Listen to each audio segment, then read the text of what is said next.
All right, welcome back. Well, maybe close that. All right, welcome back, ladies and gentlemen, to the Chupacabra Tutorials channel. I'm your host, Larry, and today I'm going to share with you a really quick and easy way that you can restart your graphics driver in the event that something that you were just doing on your computer caused it to crash or hiccup or partially fail, and you don't necessarily want to take the time to completely restart your computer in order to get it to behave itself again. And the simple answer is Windows actually has a keyboard command that allows you to quickly and instantly reset your graphics driver. It's Windows Control Shift B. And in the case of this tutorial, you're going to see a brief little black screen as my graphics driver is reset here in a second.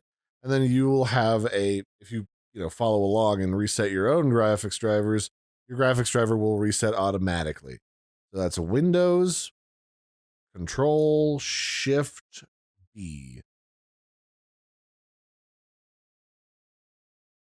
So what ended up happening on my screen is they made a beeping noise immediately, and then everything flashed. Both of my monitors went out really quickly in a couple of seconds, and then everything popped back up. In theory, this should allow you to restart doing anything you were doing with graphics.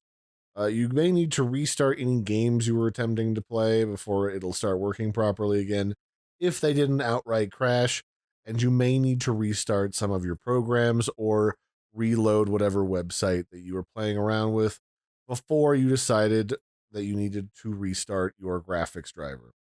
That'll be it for this one, ladies and gentlemen. I've been your host, Larry. This has been a brief look at how to restart your graphic driver using a quick shortcut. Helps fix frozen screens, and I'll catch you next time. Bye, everybody, and have a good one.